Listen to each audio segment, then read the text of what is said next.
Today's show is brought to you by Zipcar.com. Earn $25 of free driving credit at www.joinzipcar.com/AAA.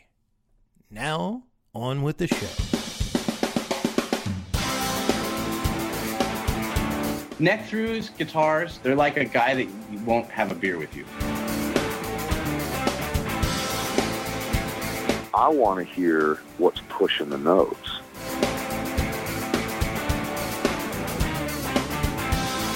Freddie King and B.B. King, Albert King, and let's not forget Burger King. I don't want to blow my knuckle out. Stainless steel is the work of the devil. These go to 11.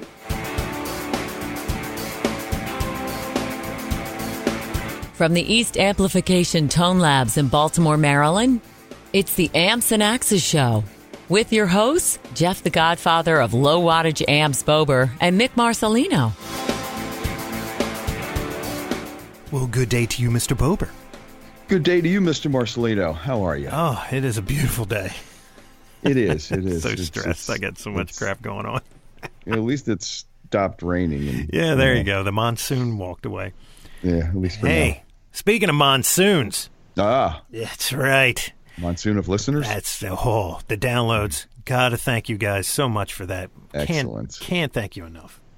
Yes, and we couldn't do it without you. You know, you and your friends. That's right. And when you tell your new friends, well, maybe not your new friends, but when you tell your friends that haven't heard the show, and you tell them, hey, man, you got to check it out, please tell them you heard it here first. That's right. And, you know, we hope you make new friends and you're able to tell them that. And, you know, we'll all find out that that's true every week, I hope, at least something here first. But now we're gonna bring you probably somebody that you haven't heard of yet. But this guy is very cool. He's a roots blues guy, and he just sounds like the real deal. He really does. His voice and his playing really harken back to old school roots blues. I think you're going to like his stuff, and we'll hear from him in a moment. So we're going to take a pause for the cause and be back with our guest of the week, Mr. Eli Cook. Zipcar, baby. Drive cars by the hour or day with gas and insurance included. Zipcar is the world's largest car-sharing network, providing wheels when you want them. Zipcar also offers over 50 makes and models of cars. Zipcar customers pay only for the time they actually use the vehicle and have no responsibility for additional costs and hassles associated with car ownership.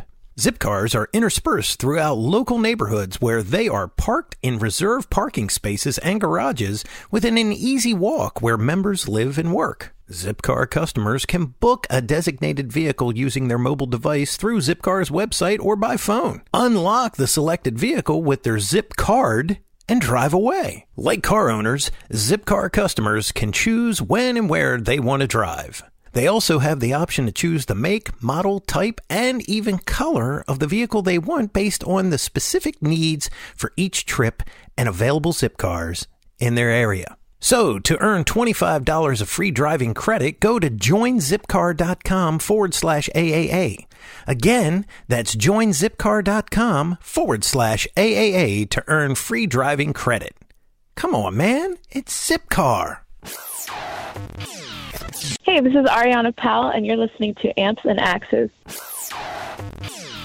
All right, listeners, we are back with our guest of the week, as promised, Mr. Eli Cook. Eli, how are you? I'm doing great, Jeff. Thanks for having me on the show. Oh, our pleasure, man. Our pleasure. Yeah, I was listening to a couple of YouTube clips earlier, and man, you got the real deal roots thing going on, man. So we're gonna take a trip in the Wayback Machine, as I do with everybody, and find out where Eli Cook came from and how you got into this wonderful world of music and what brought you to that genre. So give us a little history. Oh man, I was born very young for my age, but I'm from the right in the dead middle of Virginia, right where the mountains start, basically the Blue Ridge, and so I'm a lifer here, and I grew up in a rural area in a small farm type setting, and came up in a household that had a lot of music in it. We didn't have TV. And I recently learned, I didn't know this.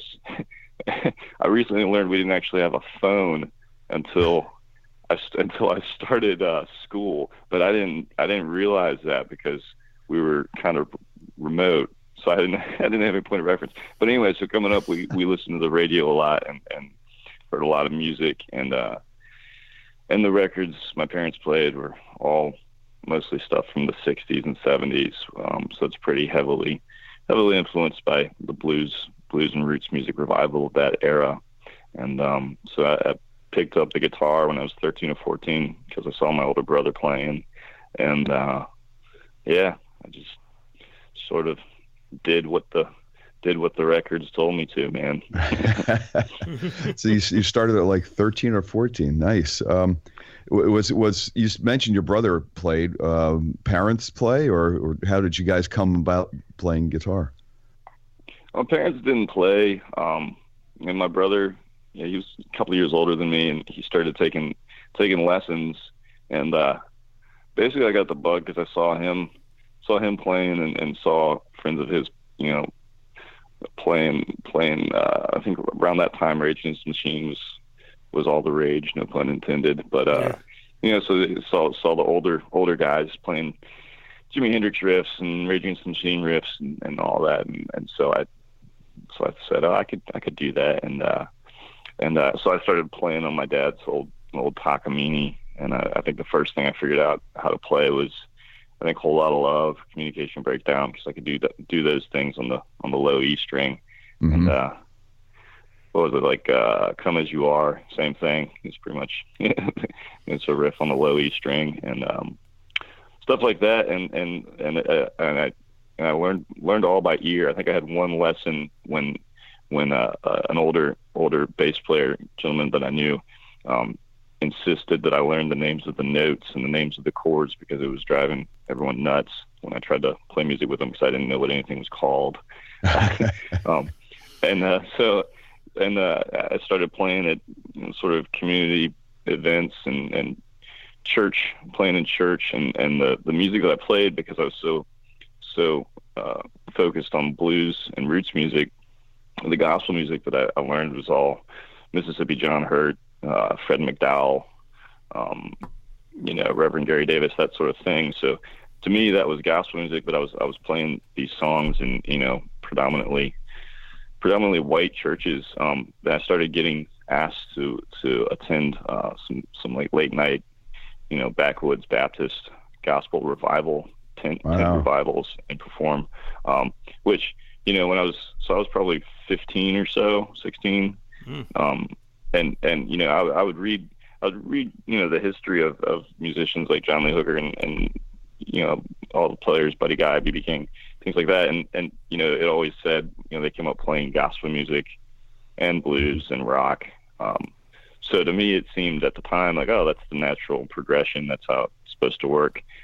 And now looking back, it's it's pretty wild. I don't know that I could find those sorts of things to play at nearby if I tried to now. Because it was just kind of like the perfect time for you to be able to do that. It was, and it was right before sort of the millennial boom with technology and cell phones and YouTube and everything really taking off. So I got in right ahead of I don't know, right ahead of everyone losing their attention span, I think. So I managed. I was playing bar gigs, getting paid while I was still in high school. So that was pretty cool. And yeah, nice. That's a great upcoming. Yeah, I lucked out in a lot of ways, and a lot of people were very supportive, and so I kind of skipped any academic pursuits and just focused on playing as much as I could, and been making records, and yeah, I had a few lucky breaks. Got to right around the time when I started, I got asked to open for B.B. King, and his people liked what I did enough to ask me to do several shows, and that really helped start building my resume, and right at the get-go. Wow. So yeah, man, and a lot of these cats that I've gotten to do shows with, like B.B. King and Johnny Winter and whatnot, you know, they passed not long after I did shows with them. So I've been fortunate many times over, and I kind of there were several that I wish I'd gotten to see, like R.L. Burnside and John Lee Hooker, who all passed within the last decade or so. But you know, keep doing what you do, I reckon. Oh, for sure. Are you basically an acoustic performer, or is there electric guitar to what you do? Are you strictly solo? Is there band involved? I'll tell you, I have a trio, and I perform mostly solo acoustic. I run the resonator or 12-string, whatever, through an amplifier and use some pedals, but that's cool. Mainly out of economic necessity and the nature of the touring world right now, at least as far as I'm concerned. I enjoy playing with the band more. It's just a lot of times I make a lot more money performing by myself. Sure. And it's easier to travel, but the band is definitely, there's more dynamic range, and you can stretch the genres a lot more. So I'd rather be doing that, but until Bonnaroo calls, I think I'm doing mostly solo. I think I'll bring the band out to that one. Yeah. So gigs like that, they kind of insist that you have a bigger show, man. Yeah. Does it throw? I was going to say, does it throw you when you go from the acoustic thing, which you probably do a little bit more, and then go over to the electric thing? Does that kind of set you a little bit where you have to kind of work it out? The only time it ever seems strange is if it's been so long since I did band gigs that I have to. Sometimes I have to write down what material, because there's so much material at this point. I spent so many years playing bar gigs, just a wealth of covers and the originals. So like refreshing my memory. Like, what do I do with the band again? Oh yeah, it's this stuff. And but a lot of the joy in the live performance in the genre with the blues and roots rock and sort of that Hendrix strat rock thing, is the element of improv and live. Live. I don't like to use the word jamming as much because it makes me think of fish, but sort of seeing what you can spontaneously create and how you can twist traditional or covers or originals and blend them together. It's a craft in and of itself. So that's fun, man. And I like doing that. Oh, for sure. I mean, and you said you have just such a, you're like somebody else I know. He's probably a walking jukebox of thousands of songs in your head, and you want spontaneity. Start throwing out some of the songs that the band's never done before, just, hey, we're doing this. Yeah. Oh, you haven't done that one before? Oh, you're going to do it now. Yeah, it's very much a lot of nights. It's like the Back to the Future. All right, guys, riff and B, watch me for changes. There you exactly. Watch my foot, too funny. Man. That's the one. That's the one. It's good to know where that is. So, yeah, mostly solo gigs right now, and this record is predominantly solo. This album, High Dollar Gospel, is supposed to be sort of representative of the acoustic shows, but hopefully we'll be able to take the band out for the next one, man. Cool. Now, you mentioned you first started messing around on an old Talk. Do you still have it? Did you play that for a while? And if not, what was what was the first kind of cool, good guitar that you were out with? Nothing wrong with the Talk. They're great guitars. Yeah, the Talk, I mean, so my dad's guitar, I think it's still probably under the bed somewhere at my parents' place, but I think I stripped it for parts over the years, so it's it's sort of like the old Honda in the backyard, man, up on the cinder blocks. But so I don't know if it's actually usable at this point. But the first, man, I was always balling on a budget, man. So I think the first guitar I bought was like a Dean, wannabe Resophonic resonator that. Now when I look back at it, I don't know what it was made out of. It had the resonator plate cone, and it had a pickup, like a lipstick pickup. Mm-hmm. But I don't think it was much in the tone department. I lucked out. People started giving me guitars actually over the years. Wow. I think, now the national tricone that I have, that was a gift. I had a student that had a bunch of really nice instruments and gear, but he was just a hobbyist, and I kept borrowing this resonator to go record with. And finally, one day he said, just keep it. Nice. Okay. So here's I was going to say, so here's the difference between good players, Jeff, and me, because they give Eli guitars. They ask me if they can buy mine. Yeah, you're not going to use that much, are you? You don't want that anymore, do you? I'd really like to buy that off you, so you stop playing. Yeah, exactly. Were you going to eat that?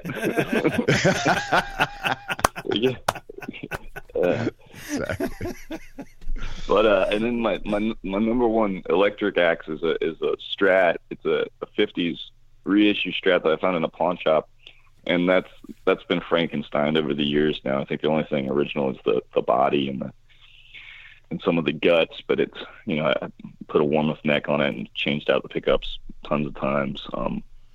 But that was always sort of my approach, was start with something affordable and then modify it as you can afford to.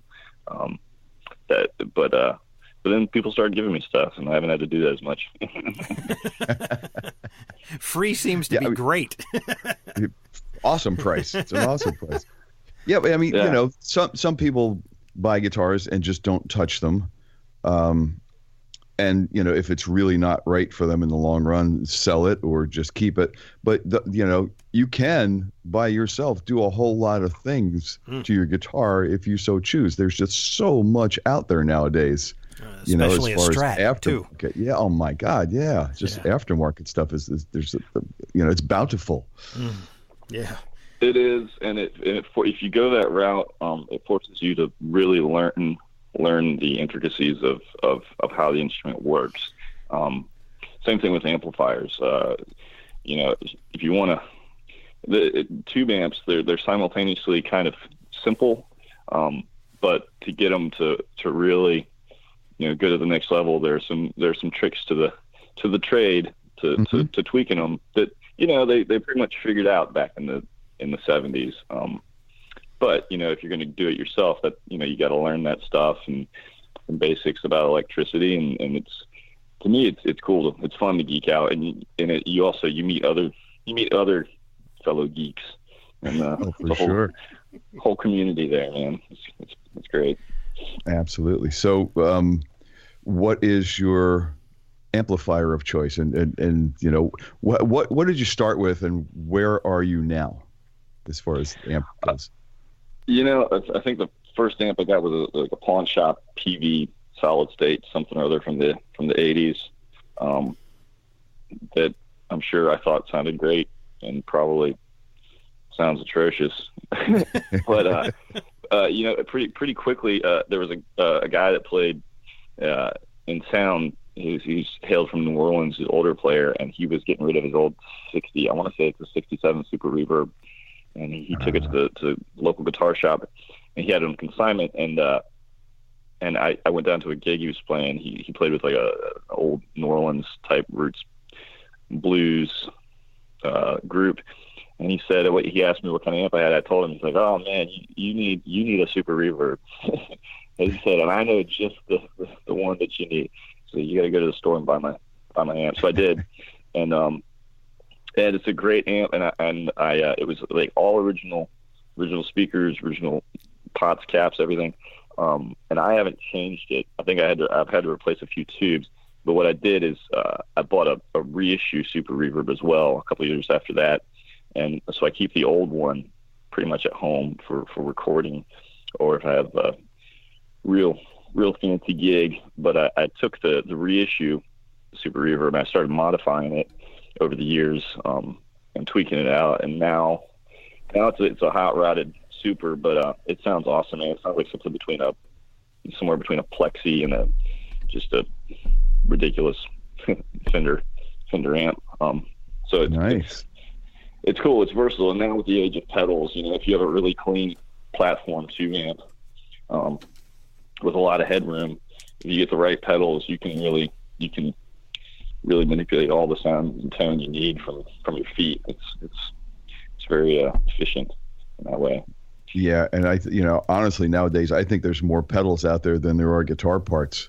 There's just so many. There are. I don't know how the pedal manufacturers make any money unless you got in, like in Analog Man or Full Tone, those guys. But as far as the smaller makers, it's like, how many can you possibly be selling? I don't get it, but God bless them. Oh, for sure. Because every fuzz sounds just a little bit different, and it's to the point where how much difference do we need? I've got a fuzz face. It does pretty good, So there's so much stuff out there. There is. It's a wonderland, but it's cool to wade through it and pick out some. Occasionally there's a new gem, I find. Well, you must have the opportunity to go through a bunch of them, which is very cool, because you do oftentimes find just that one. It's like, yep, that works with my guitar and my amp really well, Yeah, and so in a lot of the analog stuff, like you mentioned, fuzz faces, they've got a kind of a squirrely personality to them.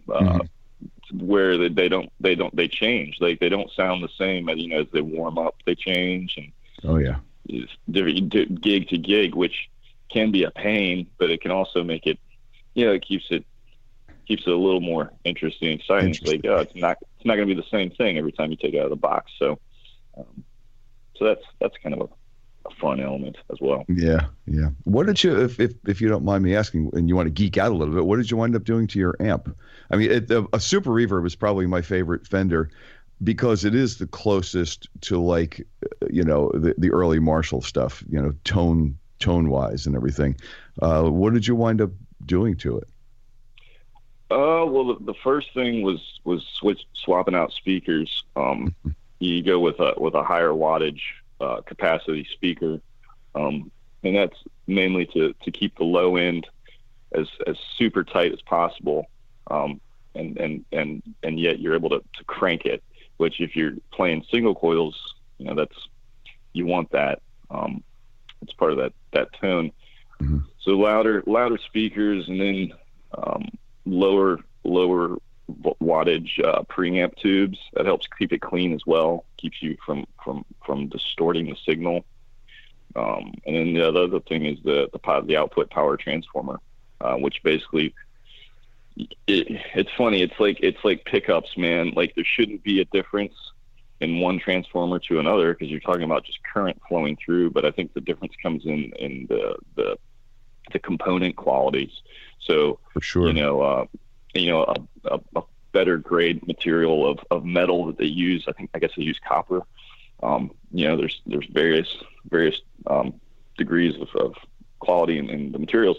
So you get a better one that can push higher wattage and up your plate voltage, and you get hotter signal, but it's clean, and it also picks up more. It actually picks up more harmonic content that way. It's you wouldn't think it shouldn't make a difference. I talked to some electrical engineer types, and it shouldn't, but it does, which is another thing that's cool because it's kind of mysterious. I'm not mathematically minded at all, so to me it's all it's all Greek. No, and there are different grades of iron that they use for the core. There's the standard iron that gets used in most generic things, and then there's better quality iron, and somehow the molecules line up and respond differently in the different materials, and it makes a difference. And you can have a taller stack, and do the winds differently, and all those little things add up to noticeable differences at times. And like you said, especially in the harmonic content and just the general girth of the way the transformer sounds, and more iron is better most of the time. That's at least what I find. Yeah, definitely, man. And again, I think they're pretty simple mods to do, and players were doing them back in the 70s, and I think I think I picked up a lot of stuff from interviews with Pete Anderson and some of the guys that worked with Cesar Diaz and cats like that. But it's funny, like you look at the schematics for a super versus a twin, and it's essentially the same amp. Right. The progression from that to a Bassman to a Marshall Plexi, and after that, it's essentially minor variations on those amps over the years. So yeah, man, I've got an old twin that's next in line to get the upgrades to get torn down and rebuilt. Yeah. What did you put in your super for speakers? Oh man, I'm pretty sure what are they use? Eminence, which is, as far as the company, that they're by far, I think, the best to like aftermarket stuff. Oh yeah. Yeah, and the website and whatnot, you can sample what different tones you can geek out with the Eminence stuff really well, and you just see a lot of players using their products. And I'd tell you, you take what did I use? I think I used a Raging Cajuns and another variation. I used a couple different speakers, but the other one I think was like the 1056, something like that. You take that speaker and you flick it, and it's got a massive magnet. But if you flick the speaker cone itself, you can hear the natural resonating frequencies and tone. It's just got like kind of a hollow, like low mid thud that resonates. I took it out of the box and I did that. I was like, man, this is gonna sound good. It sounds like a drum head, man. This is a beast. For sure. Yeah, no, I do like the Raging Cajuns myself. There's another company, if you want to check them out, good friends of mine over at Warehouse Guitar Speakers, and they're making some really good speakers as well. And very, very price competitive, if not even maybe a little better in price. Nice. Yeah, they're Warehouse Guitar Speakers, WGS. They've got some really cool stuff over there. When you, what was I going to ask you? So you said you actually run your acoustic guitar through some pedals and through an amp, which I love. I think that's great. Even when you do solo gigs, that's the way you perform, right?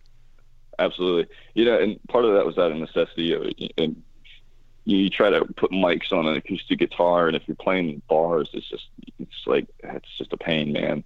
And then if you're working with sound guys, sometimes they get it right, sometimes they don't. So, I skipped all that and I run it through the Super, and I think I used 3 pedals. I've got a tremolo and a delay, and the delay you can tweak so it's more of a reverb or slap back, and then just a real clean, transparent overdrive box that works great for slide, and it's real dynamic and touch sensitive. So you play soft, it cleans up, and it's super transparent. It's the best one I found. It's a Mad Professor.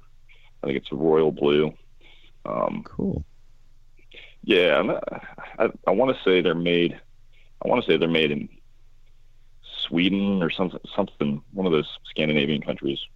But it's a rad pedal, and I've got it on all the pedal boards. Nice. What do you use for a slide? For a slide, on the resonator, I've got a slide that a guy made me. He's a welder. It's real heavy duty. It's what is it? It's not brass. I guess wouldn't be nickel.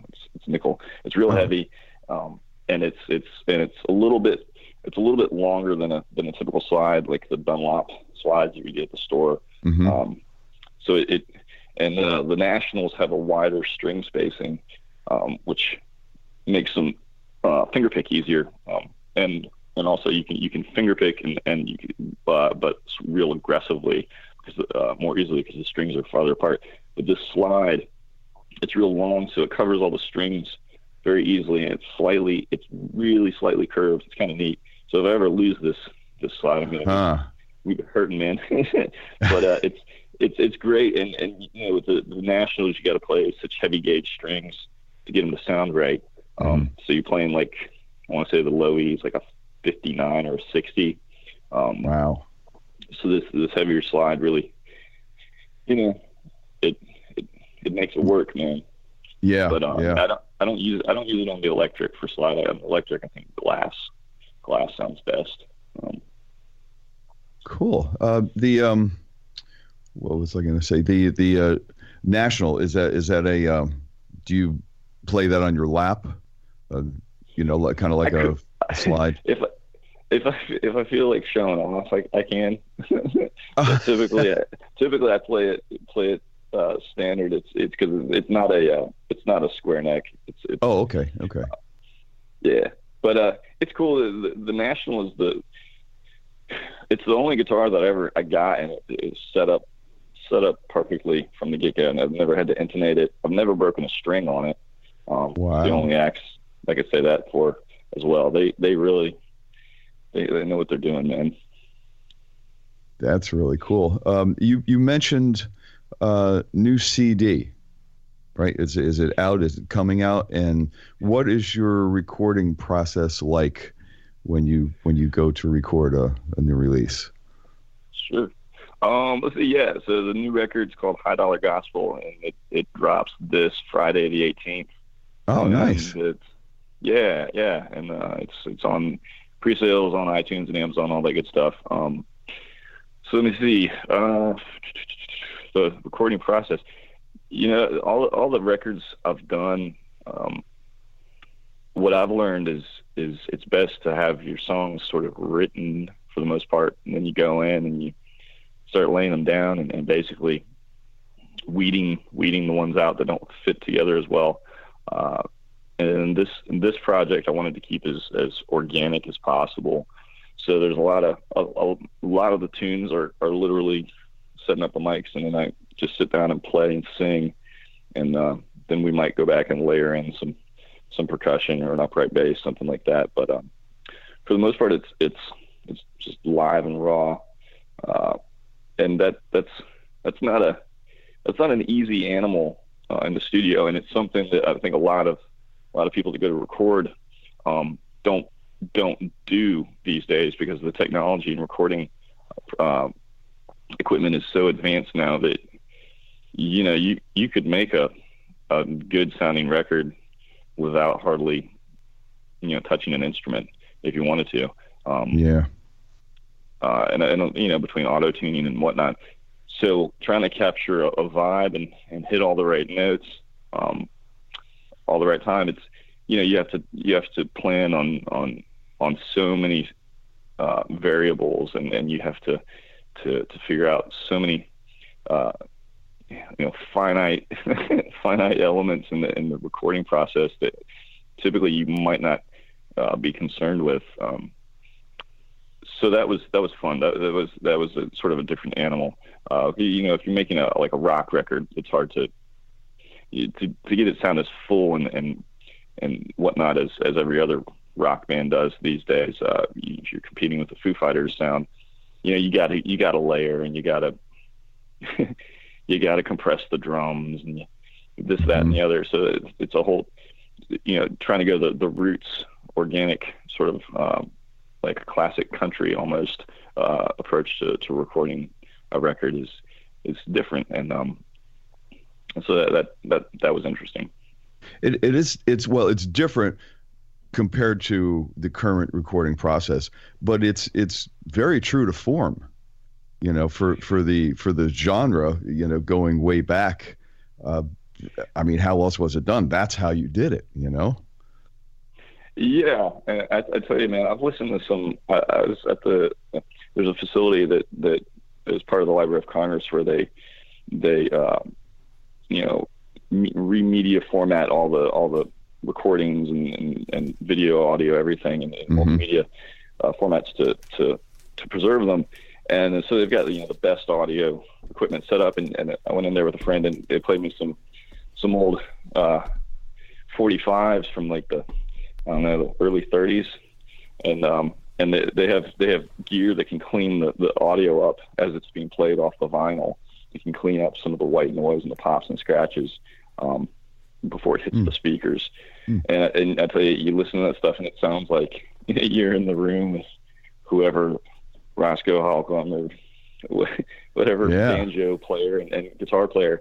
But it's almost 100 years old, and it kind of makes the hair on your arm stand up, man. It's spooky. It's cool, because those players, they were so proficient at what they did, and it's a rare thing now for a lot of for players to get to that level of that and achieving that sense of I think authenticity and urgency that a lot of performers back in that time period did achieve. Mm-hmm. Well, I mean, I think that's, it sounds like you have, well, obviously you have had enough experience playing over the years that you're able to do that as well, and that just comes from experience. That comes from playing and playing and playing and playing, it's doing. That's how you get to be that proficient. It's just doing. It is, man. I was not born with a strong back, and I decided I better get those fingers working, man. but yeah, definitely a lot of hours in the bars and making it work. And another thing with that approach is, if you're performing by yourself, in surroundings where you're not necessarily the focus, it really forces you to learn how to quickly observe, what what people respond to, what clicks with the general public. And so you really start to hone in on what tempos and beats and rhythms and, what really jives with people. And it's an interesting thing with music is that, and they call it the universal language for a reason. There are certain things that almost everybody responds the same way to with it, and that's neat. It is very neat. I like the way you phrase that. Not necessarily the would you say the center of attention, or not necessarily the focus of. There are some gigs where you just wallpaper. You are just wallpaper, and you got to be okay with that too. But you're obviously reading the room and observing and very conscious of what works, and that's awesome, because somebody that can do that is going to get looked at a lot more and paid attention to it a lot more than somebody that's just going through the motions and not really reading responses and looking at the room and trying to play to the room. And that's an art too. And it's great that to do that. It helps, it helps you as a performer, but I think it also helps the venue, because they have a performer that is keeping their audience more engaged than other performers, So I think it reflects well on you and, club owners like that, and, whatever venue, the more people that you can have focused on you, I think it's better all around, It is. I mean, it's good for business in that regard. And another thing with it is, so you don't want to necessarily be playing top 40 covers all the time. I mean, I know I don't. Right. So every musician wants to perform their original material. So you start to figure out, okay, if I want to write original material, but I also want to be able to go out and perform it at whatever gig I'm doing, whether it's a corporate gig, a bar gig, or a listening room or a theater, then I have to figure out, how do I write in such a way, what tools do I need to use to both simultaneously have original material, and yet it fits perfectly in there with a sense of familiarity to a listener that didn't necessarily come to hear you play. Because that's how you get someone that walks into the room to end up buying your CD, and they had no intention of doing so. So there's that's a aspect of the sink or swim live adaptation skill set that has definitely come in handy. Wow, yeah, well said, man, and that's a point that I think every performer needs to acknowledge. It's you're not just doing it for you. You're doing it for them, and find out what works within your wheelhouse and within your genre for them. That's a really important point, man. Well, it's and there's a reason why a great song is always a great song. So it's and there are certain songs that the first time you hear them, you like them, they're memorable, and that's so you start to figure those things out and try to sneak those characteristics into what you're doing, so you can blur the lines a little bit and keep getting the gigs, but also satisfy some sense of artistry as well. Sure, absolutely, and it's and I'm glad that you're able to do that, and to do it really well in a genre that you came to somehow know and love and appreciate, because starting out with Rage Against the Machine licks, I mean that's a long way from where you are, but it's cool that you can do that, and there's an audience for it. I love it myself. I forget who it was. I want to say that I heard it from Jason Isbell in an interview or something, that said there's so many people now, and the ability for consumption, the long distance enjoyment of music or anything is so high now that in order to be successful, you could still not be making a blip on the commercial entertainment radar, but you only need so many thousands of people that are willing to spend $20-$50 a year on you to actually make a living doing it. So as far as finding a market and people that enjoy what you do, you start saying, "Oh, I'm a blues musician." It's like, "Oh man, well, where's that demographic?" It's like, well, it's everywhere, in small little pockets, and you can reach people now through the internet. Right. It's definitely a learning curve, and it's changing very rapidly. But if you can stay on top of it, then you can make it work. Well, it's like the Bare Naked Ladies. The Bare Naked Ladies, they were like selling like 8 million albums by their second album or whatever. Huge, right? Wow. And they made a conscious decision, because they weren't making any money, to drop their label. And subsequently, the very next album, I think they sold like 150,000 copies. And they said they made more off of the 150,000 that they produced and sold themselves than they ever did with the 8 million that the record company had done for them. So then they decided to do a cruise, and they were on a ship with 3,000 people thinking this was going to be the worst thing they've ever done. And it was a huge success, and they've done it ever since. So that number doesn't have to be as large, like you said. It doesn't have to be as large as we think it has to be. The RIAA made sure that the musician wasn't getting paid, but everybody else was. Oh yeah, and that's a great part of why the DIY business model for entertainers is definitely taking over. I think if you can keep your head down, your nose to the grindstone, man, and learn the business end that's necessary to do it yourself, and stay motivated. You can definitely start making a profit more quickly, at least from a grassroots perspective. If you're not Beyonce.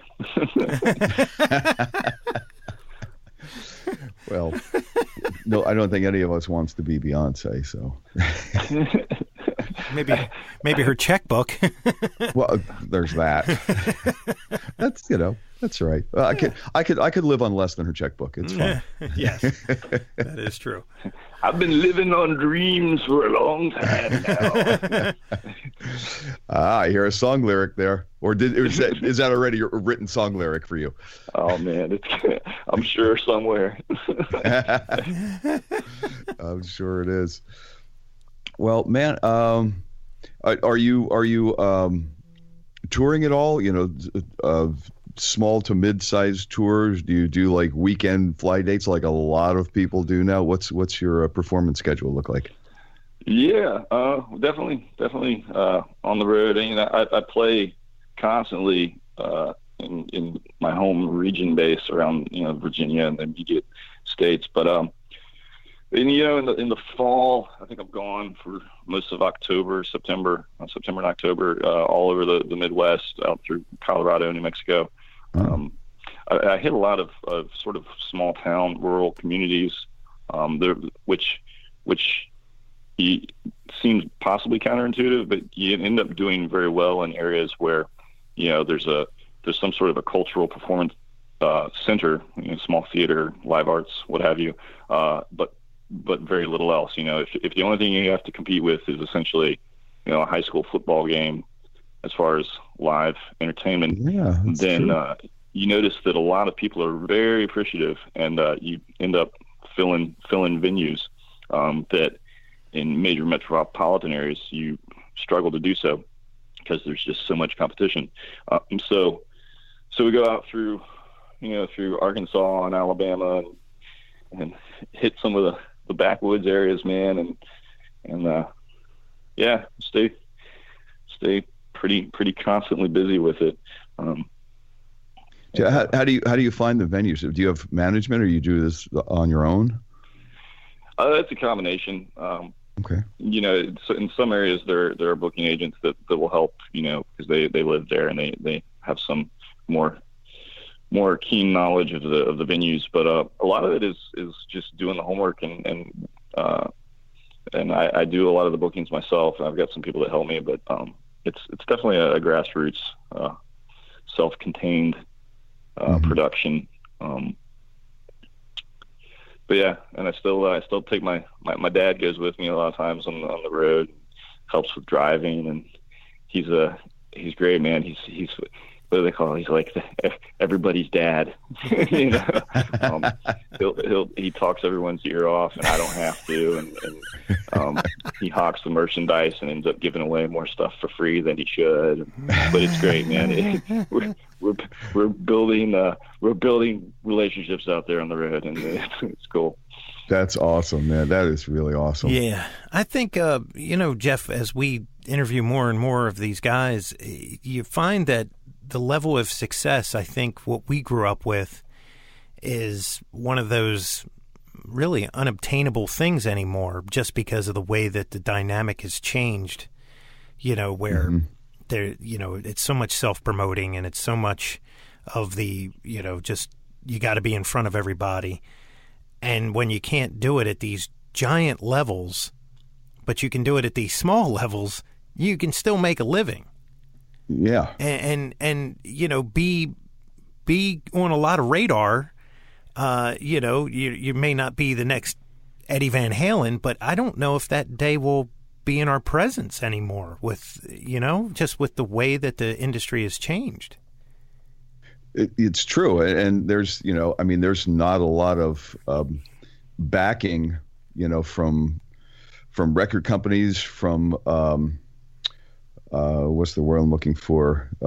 Sponsors. Oh, yeah. It's just, there's not a lot of that going on. I mean, there is some at a very high level, but not, the lower to intermediates where you might have found back in the, the 70s and early 80s. It's okay. Let's get this thing on the road. Let's throw a few bucks behind it. Let's nurture it. Let's record some stuff and, see if we have the next big thing on our hands. Just doesn't. You got to do all that yourself nowadays. It just doesn't happen anymore. Yeah, and let's just use Van Halen as the litmus test here for what was discovered. I mean, it was like a Thursday. It was raining. They were at I forget what, Guitarist or something like that, and it was like 5 guys, and 3 of them were rec execs and Ted Templeman, and the bars have so many of the bars have gone away too. That it's you don't get that thing where the record exec goes down and checks out the band so much anymore because that medium just kind of imploded. Well, they want you to come in already successful. If they're going to do anything with you, they want you to already have generated your own success. They're not going to, they're not going to. They're not going out of their way. Yeah, they're not going to raise a band anymore. You got to grow up on your own. Yeah, and. It sounds like Eli, you're doing that very well on your own, man. That's great. and I must say one thing about Eli: the pipes do not match what you see. What comes out of you, man, is like, oh my God! Yeah, here's this tall, lanky guy, and this just huge voice. There's so much girth in that voice. Yeah. For sure. There's a lot of girth there. Hey, when people use that, you hear the phrase woodshedding. So this is a funny story. So I grew up on this farm, right? And so I'm a teenager, and part of why I started focusing on blues music was because the sound of my voice. I would have loved to be singing, I don't know, Buck Owens, Dwight Yoakam songs, but my voice sounded too weird for that. It needed, like blues was more suitable. But as I started playing music more, I wanted to play more edgy stuff and more rock stuff. So I'd go out and sit in the woodshed and practice what I would consider rock singing, because I knew I couldn't do it in the house. It would just scare people. And so I'd be sitting out there like in the middle of winter on a pile of wood, basically yelling at the wall. And literally woodshedding. Literally in a woodshed. That's awesome. Yeah, man. First one ever to actually do it from the woodshed. Right. Wow. Well, there you go.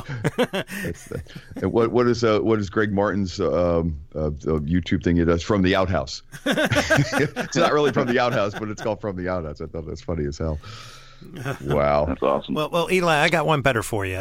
My sister's stepson, when he first came to my house, he was from the hills of Kentucky, and it was the first time he had ever seen an inside toilet. And we had to pull him away from it because he would just keep flushing it. And I was like, what's going on? So to not have a telephone, you're okay. That's not a big deal. Yeah. Well, it was funny because when I learned about the telephone thing, my dad was telling the guy that plays drums with me, we were packing up gear from a gig. And so I'm standing there listening to this, and I'm thinking, really? And then the drummer, he looks at me. He's like, "Oh, it must have been great, man. You get in trouble at school, and nobody could call you to call your parents." And you're like, "Yeah, good luck." That's obviously why they got one when you started school. Yeah. We're going to need one of these now. You have to write them a letter. You have to mail them a letter to the country store that the Waltons lived near or something. That's awesome. Yeah, man. It's good living. Yeah, good living. Well, I'm glad the information age is out there now, so you and we can get the word out about you, and product is much more easily accessible. And if we can find out where you're playing and go support live local music in all your venues, and for that much, technology is good. I like that. It's made that easier. So, oh yeah, that's very cool. Yeah. That's very cool. Yeah, because right now we're talking to Brisbane, Australia. So. Yeah. Think about that. Yeah, right. And all other points in between. Eli, anything that we missed that you need to touch on? Want to get out there to your friends and listeners?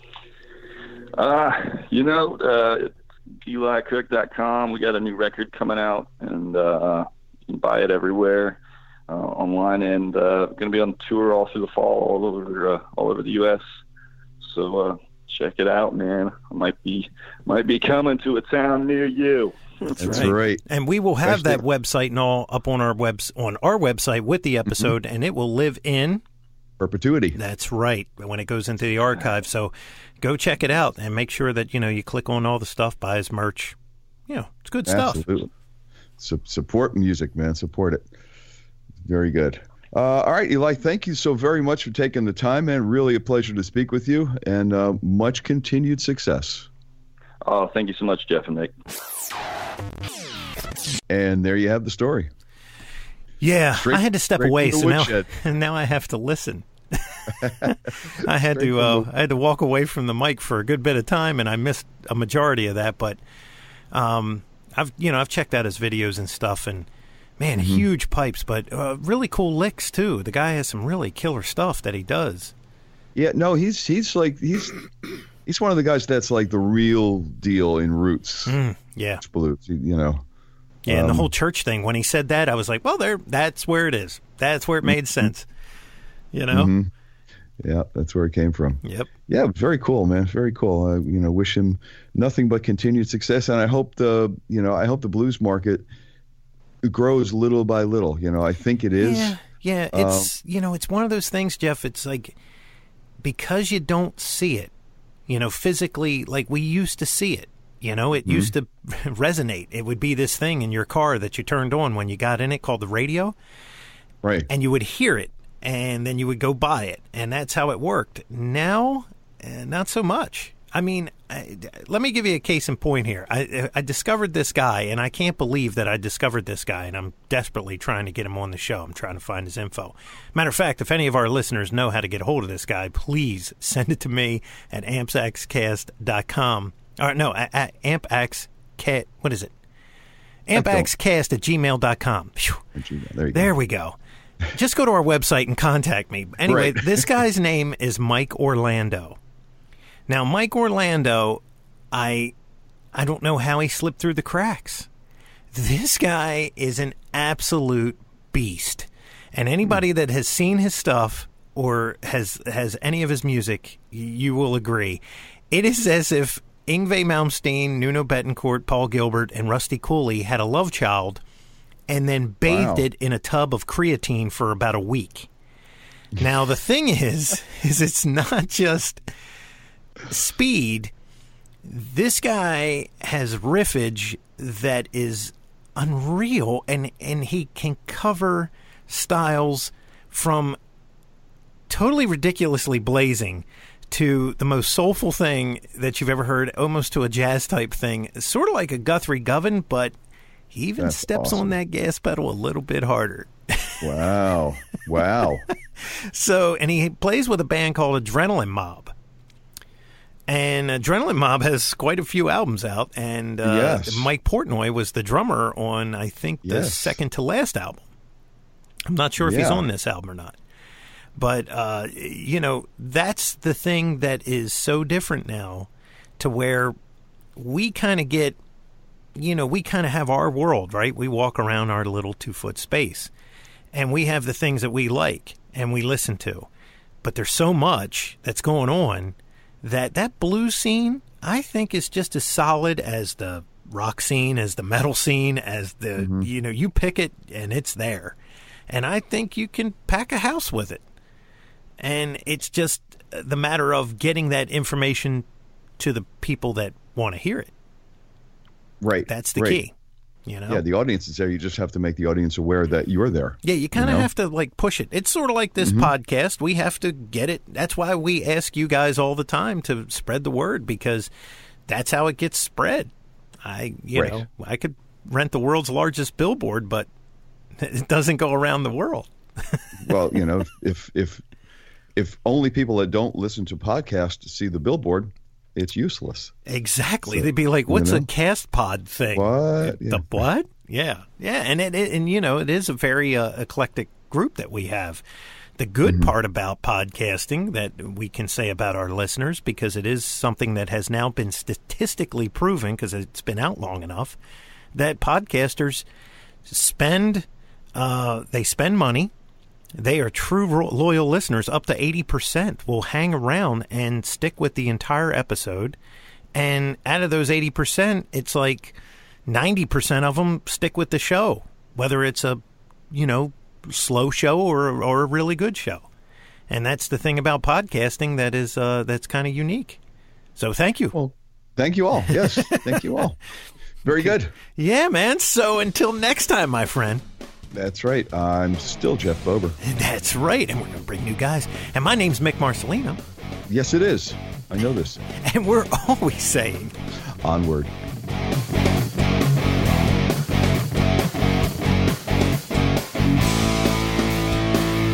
Be sure and follow the show on Twitter @AmpsandAxes. Also, make sure you like the show on Facebook.